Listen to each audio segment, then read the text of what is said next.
बिस्मिल्लाहिर्रहमानिर्रहीम। अस्सलाम वालेकुम। मैं हूं नबीला बशीर और मैं आपको गौहर पब्लिशर्स में खुशामदीद कहती हूं। Our slogan is redefining the geography of education through digital resources for conceptual learning.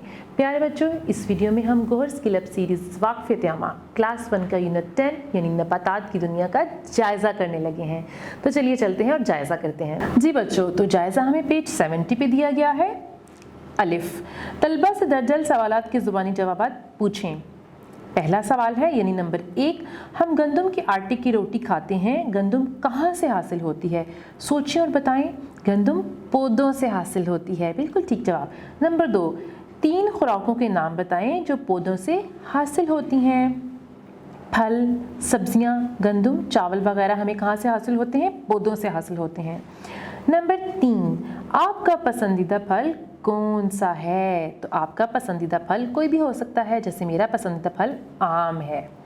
इसके बाद 4 है, लकड़ी कहाँ से हासिल होती है? तो लकड़ी पौधों से हासिल होती है। नंबर 5, अक्सर पौधों के पत्तों का रंग क्या होता है? अक्सर पौधों के पत्तों का रंग सब्ज होता है। ये तो बहुत आसान है। नंबर 6, दरख्त और जड़ी बूटी में क्या फ़र्क है? ज़रा सोचें और बताएं। बड़े पौधों को दरख्त कहते हैं, छोटे और नरम तने वाले पौधों को जड़ी बूटियां कहते हैं। नंबर 7, लकड़ी की जगह कुर्सी बनाने के लिए और क्या इस्तेमाल हो सकता है? लकड़ी की जगह कुर्सी बनाने के लिए प्लास्टिक भी इस्तेमाल कर सकते हैं। उसके बाद है नंबर 8, हम किन पौधों की जड़ें खाते हैं? 2 मिसालें दें। हम गाजर, मूली, शलजम की जड़ें खाते हैं। असल में गाजर, मूली, शलजम जड़ों की ही एक मिसाल है। नंबर 9, कागज़ और रबड़ कहाँ से हासिल होता है? कागज़ और रबड़ दरख्तों से हासिल होता है। उसके बाद है नंबर 10, बड़े पौधों को क्या कहते हैं? बड़े पौधों को दरख्त कहते हैं। ये तो बहुत आसान है। इसके बाद हमने क्या करना है? बे, दुरुस्त जवाब पर टिक का निशान लगाएं। नंबर 1, किस पौधे पर जानवर बैठ सकते हैं? गुलाब, पुदीना या दरख्त? दरख्त पर, तो आपने दरख्त को टिक कर देना है। नंबर 2, हम पौधों से हासिल नहीं करते। हासिल क्या नहीं करते उनसे? फल और सब्जियां, लकड़ी या प्लास्टिक? जी बिल्कुल, प्लास्टिक हम पौधों से हासिल नहीं कर सकते, तो इसको टिक करें। नंबर 3, खुशबुएं हासिल की जाती हैं पौधों से, जानवरों से या नमकियात से? पौधों से, क्योंकि पौधों पर लगते हैं फूल और खुशबुएं कहाँ से निकलती हैं? फूलों से। नंबर 4, किन पौधों के तने बड़े और मजबूत होते हैं? जड़ी बूटियों के, दरख्त या फिर झाड़ियाँ? दरख्तों के, तो आपने किसको टिक करना है? दरख्त को। नंबर 5, हमें पौधों को रोज़ाना देना चाहिए पानी, दूध या फिर गोडी? हमें पौधों को पानी रोज़ाना देना चाहिए। गोडी जो है वो गाहे बगाहे करते हैं। अब है आपकी जहानत आजमाने का वक्त। तो पहला सवाल है, क्या हम पकाए बगैर किसी पौधे के हिस्से को खा सकते हैं? ज़रा सोच के बताएं। जी हाँ, खा सकते हैं। हम बहुत सारी सब्जियां खाते हैं और बहुत सारे फल खाते हैं जिनको हम नहीं पकाते, जैसे कि आप मूली और गाजर को भी बगैर पकाए खा सकते हैं। ठीक है। और उसके बाद है नंबर 2, मूली और गाजर पौधे का कौन सा हिस्सा होता है? मूली और गाजर पौधे की जड़ होती है। नंबर 3, चीनी कहाँ से हासिल होती है? पौधे का नाम बताएं। तो क्या आपको पता है कि चीनी हम कैसे बनाते हैं? बिल्कुल, चीनी हम गन्ने के पौधे से हासिल करते हैं, यानी जो गन्ने का रस होता है उससे चीनी बनती है। नंबर 4, सरसों का तेल कहाँ से हासिल होता है? सरसों का तेल हम सरसों के पौधे से हासिल करते हैं। नंबर 5, तोता दरख्त के पत्तों में बैठा आसानी से क्यों नज़र नहीं आता? ज़रा सोचें। तोता आसानी से नज़र नहीं आता क्योंकि इसका रंग पत्तों के जैसा सब्ज होता है। पत्ते भी सब्ज होते हैं और तोता भी सब्ज होता है, इसलिए वो नज़र नहीं आता। आए तलाश करें। अपने इर्द गिर्द पाए जाने वाले एक दरख्त, एक झाड़ीनुमा पौधे और एक जड़ी बूटी का नाम लिखें। आप देखें कि आपके इर्द गिर्द कौन सा एक दरख्त है, पौधा है या फिर कोई जड़ी बूटी हो सकती है। आपने उसका नाम लिखना होगा। अब हम चलते हैं अगले सफ़ा पर, वो है पेज नंबर 72। जीम, दर्जल सवालात के जवाब दें।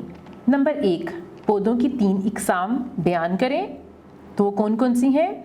दरख्त, झाड़ीनुमा पौधे और जड़ी बूटियाँ। नंबर 2, पौधों से हासिल होने वाली 4 चीज़ों के नाम बताएं। अद्वियात, लकड़ी, कागज़, तेल और गंदम वगैरह। नंबर 3, हम पौधों की देखभाल कैसे कर सकते हैं? पौधों को रोज़ाना पानी देकर। नंबर 4, पौधे जानवरों के लिए किस तरह अहम हैं? जानवर पौधे खाते हैं, दरख्तों में घर बनाते हैं, दरख्त इनको सर्दी, गर्मी और दुश्मन से बचाते हैं। दाल, गलत बयान के सामने क्रॉस और दुरुस्त जुमले के सामने टिक का निशान लगाएं। नंबर 1, तमाम पौधों के तने कमज़ोर होते हैं? बिल्कुल नहीं, कुछ पौधों के तने कमज़ोर होते हैं और कुछ के नाजुक भी होते हैं, तो इसको हम क्या करेंगे? क्रॉस करेंगे। नंबर 2, कागज़ और रबड़ भी पौधों से हासिल होते हैं? जी बिल्कुल, तो इसको हमने क्या करना है? टिक करना है। नंबर 3, पौधे बाकी जानदारों के लिए भी ज़रूरी हैं? बिल्कुल, पौधे जो हैं वो इंसानों के अलावा बाकी जानदारों के लिए भी उतने ही ज़रूरी हैं, इसको भी हमने टिक करना है। नंबर 4, झाड़ी नुमा पौधों के तने बड़े और मजबूत होते हैं? जी नहीं, झाड़ी नुमा पौधों के तने बहुत नाजुक होते हैं और नरम होते हैं, तो उसको हमने क्या करना है? क्रॉस करना है। नंबर 5, पौधों को पानी ना देने से वो मुरझा सकते हैं, तो हमने इसको क्या करना है? टिक करना है, बिल्कुल, क्योंकि ये ठीक है। आए जायज़ा लें, अपने इर्द गिर्द का जायज़ा लें कि कौन कौन सी चीज़ें पौधों से बनाई गई हैं और आपने क्या करना है? उनके नाम लिखने हैं। वो बहुत सारी चीज़ें हो सकती हैं, जैसे कि मेज़, कुर्सी, दरवाज़ा, हो सकता है कि आपकी खिड़की, या और भी बहुत सारी चीज़ें लकड़ी से बनी हो सकती हैं। अब हमारे पास हैं कुछ अमली सरगर्मियाँ। पहले अपनी वालदा से पूछकर कॉपी पर नोट करें कि बावर्ची खाने में इस्तेमाल होने वाली कौन कौन सी चीज़ें पौधों से हासिल होती हैं। उसके बाद आपने क्या करना है?